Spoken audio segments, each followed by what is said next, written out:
Thanks for your order. So this is the bag. You can fit a couple of phones in there. This little keychain here has a concealed screwdriver. Oh, wrong side. All bags that I make have a secret compartment that's hidden. It's not very useful on this bag because it's transparent, but assuming you don't have a transparent bag, and with this screwdriver, you can open up the little compartment. You just have to remove this specific screw here, and try not to lose that, and open that up. So there's a little compartment here and you can fit a few small items in there, and then you can just replace the top again. Your bag might have a handle like this, which is great because you can put your arm through it. Most likely has a handle like this. The bag has 4 anchor points on each corner that you can attach a strap to. If you utilize all 4 anchor points at the same time, you could also wear it as a backpack with 2 straps. So it's really up to you how you want to wear it. It's almost like a sort of backpack if you were to hook up straps like this. This surface here is very delicate, so I would recommend to be very careful when wearing the bag around. You don't want anything to bump into this, because if this gets scratched, it will be damaged and then it will stop working or need to be replaced. I've designed it with these little features here with the idea that you might be able to hang the bag either on a rope or up against a wall if you ever wanted to pose it somewhere. So just so you know what that's for. So it has a rechargeable battery. It is a power bank. Pressing the button once, you see the logo. Cool. Through this port, you can charge. And what we see here is the charging speed of 43 watts, as well as the time for the battery to be filled up. It says here 1 hour and 33 minutes.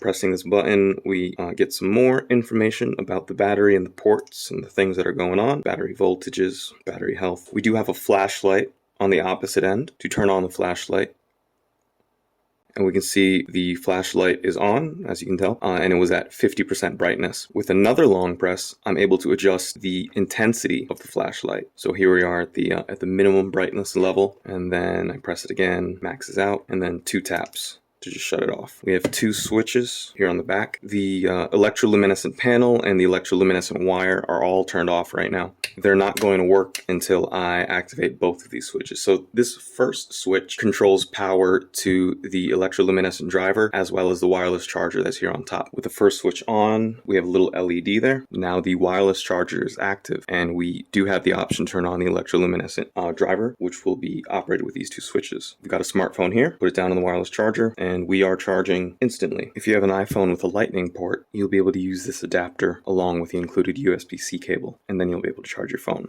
directly from the bag. It's a lot faster to use a cable. This is a 2-position switch. In the neutral state in the middle, it's off. The first position is just a steady on mode, and the second position is a sound activated mode. There's a microphone inside of the bag, and it's listening to the sound of my voice, and based on that, it's activating the electroluminescent driver, turning that on or off. This dial here adjusts the brightness of the bag, and this other dial here is going to adjust the sensitivity of the microphone when it's in the sound activated mode. So here it's lighting up very easily, and as I turn it down and down and down and down, it becomes more and more difficult. So if you're in a very loud environment, you're going to want to adjust the sensitivity of the microphone so that the bag is appropriately lighting up in response to the tempo or music in the environment. So this is the interactive electroluminescent surface that you literally can't get anywhere else. You'll notice a couple tools that are included with your order. So we've got a marker, a brush, and a spray bottle with water. I've got these just filled up with general hand soap. It screws off like that, so just fill that up. If you ever run out, just grab some more soap, or you can also experiment with some other liquids and see what other kinds of effects you get. I do recommend you experiment. This is a new, largely unknown technology, and different things interact really nicely, and it's kind of fun to see what other new ways you can play with it. Slime is one obvious choice, Play-Doh, ketchup, food, but we've just got soap in these.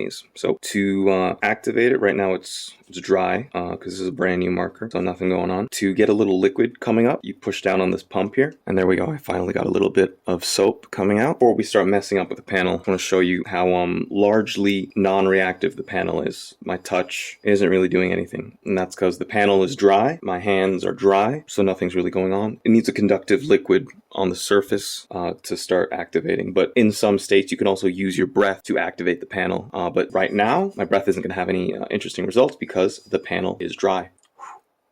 Okay, I guess my breath worked a little bit, but it works much better once we have the panel hydrated. And when I say hydrated, I just mean when you activate it with a bit of soap. I'm not very good at drawing though, but I'm sure you will have much better creations. To wipe it off, you're going to want to use a soft cloth or a tissue or a t-shirt. There's a lot of soap here, so it's kind of a little messy sometimes. Friction also helps. If you don't even have a tissue, you can just wipe it really rapidly with your hand. A hair dryer will also quickly evaporate the surface. Now, it's not completely cleaned off. When you want to completely clean it off, that's when you're going to want to use water to really clean off the surface. You can kind of tell there's still some soap. And I just want you to remember how it looked originally when I was touching it and it wasn't reacting to my hand at all. But now it's much more of a living surface, you could say. And that's because the panel has been hydrated a bit with some soap. So in order to get the panel more reactive, you coat it in soap and then just kind of friction dry it a little bit with a tissue. And it becomes much more exciting to play with and touch. It didn't react that vividly from my breath the last time around. Even drawings appear more vivid because it's really breathing. I don't know how you want to describe it. I mean this is mesmerizing. Look at that, that's crazy. Great. And then when it's time to clean off and you want to get it really fresh, we got some water. You will notice that soap can evaporate rather quickly. If you want to draw something that's a little more permanent, experiment with some different kinds of liquids. For example, I've had a lot of success with using lube because when it dries, it's kind of like a solid rather than a soap, which doesn't really dry in the same way. So you could experiment with lube or just, any other liquids, but do not use a marker or any kind of ink. Because this panel is white, it's going to be easily stained by any inks. So it's still reacting to my hand a little bit, but you can tell it's not as exciting as it was before I cleaned it off. And there's still a little soap there, and it can definitely be cleaned off even better with another couple rounds of water and tissue. Got a little slime here. Try it out again. Yeah, it looks pretty cool. Yeah, I mean, it's really a toy. There's just so many different things you can do with it, different kinds of experiments, different ways to use it. Thanks for checking out the video, and I hope you enjoy your purchase.